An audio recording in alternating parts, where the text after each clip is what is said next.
discuss with you people class 10 mathematics. I'm going to start the series. So जैसे आपको पता ही है कि अभी सीबीएसई ने टर्म 1 का सिलेबस रिलीज करा है, तो चैप्टर 1, 2, 3 एंड चैप्टर 6, 7, 8, 12 और लास्ट 15th चैप्टर, ये चैप्टर्स आ रहे हैं टर्म 1 में। और सबसे पहले हम चैप्टर 1 स्टार्ट करेंगे और चैप्टर 1 में से भी कुछ पार्ट्स डिलीट हो गए हैं, तो जो डिलीट पार्ट है वो हम नहीं करेंगे, सिर्फ हम जो पार्ट अब आना है पेपर में सिर्फ वही करेंगे। तो सबसे पहली चीज जो है हमारे सिलेबस में वो है fundamental theorem of arithmetic. So आज हम स्टार्ट करने जा रहे हैं fundamental theorem of arithmetic.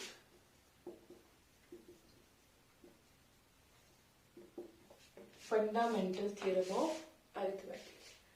So सबसे पहले अगर मैं आपसे ये पूछूं प्राइम नंबर्स और कॉम्पोजिट नंबर्स क्या होते हैं, क्योंकि इस चीज के को समझने के लिए सबसे पहले प्राइम नंबर्स और कॉम्पोजिट नंबर्स का कॉन्सेप्ट पता होना चाहिए। ठीक है, तो सबसे पहले अगर मैं बताऊं प्राइम नंबर्स के बारे में बात करें अगर, तो प्राइम नंबर्स कौन से नंबर्स होते हैं? Prime numbers are those numbers which have only 2 factors.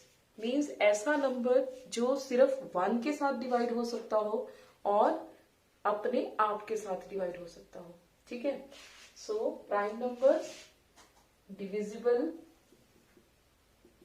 Divisible by 1 और by itself।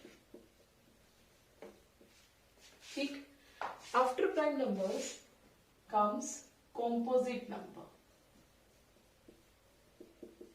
composite number, so composite number अब कौन से नंबर हो गए?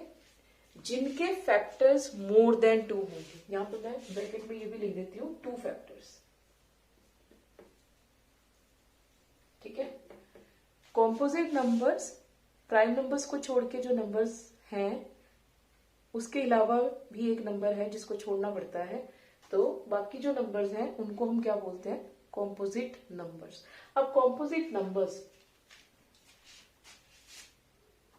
Having more than 2 factors. More than 2 factors means जो नंबर इटसेल्फ है 1 है, उसको छोड़ के उसके अलावा भी और फैक्टर्स होंगे उस नंबर के, तो हम उस नंबर को कॉम्पोजिट नंबर कहेंगे। और मैंने कहा कि एक नंबर को छोड़ के प्राइम नंबर्स में मैंने बोला प्राइम नंबर्स कॉम्पोजिट नंबर्स 2 तरह के नंबर हैं। उसके बाद बोला कि नंबर्स प्राइम नंबर्स को छोड़ के और एक और नंबर छोड़ के, क्या पता है वो कौन सा नंबर है? वो जो ना ही प्राइम नंबर है ना ही कॉम्पोजिट नंबर है। यस, वो नंबर है 1, क्योंकि 1 ना तो इस कैटेगरी में आता है ना इस कैटेगरी में आता है। अगर आप देखो 1 इज डिविजिबल बाय 1। ठीक है, इसका एक ही फैक्टर है 1, इसके अलावा कुछ नहीं है। ठीक है, तो कॉम्पोजिट नंबर में मोर देन 2 फैक्टर्स चाहिए, वो है नहीं, तो इसीलिए ये neither prime nor composite category में आता है। ऑलराइट, नॉर कॉम्पोजिट कैटेगरी में आता है। अब इसके बाद हम आते हैं थ्योरम के ऊपर कि हमने थ्योरम में क्या पढ़ना है।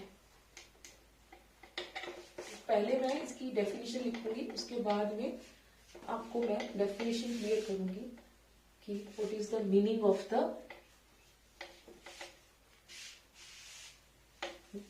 Fundamental theorem of arithmetic. So what it says, every composite number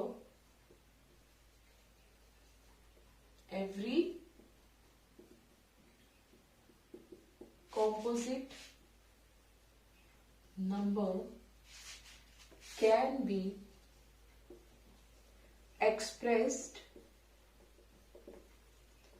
as a product of primes every composite number can be expressed as a product of primes and this factorization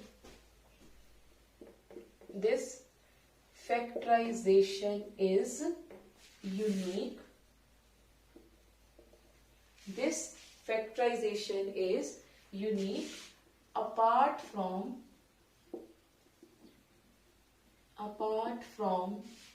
the order in which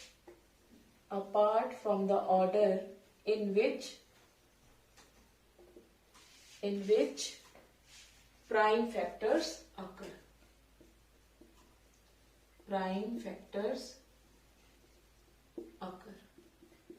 Now, see, पहली चीज उसने क्या कही, every composite number. तो सबसे पहले composite number लेते हैं. लेट्स से मैंने यहां पे लिया 18.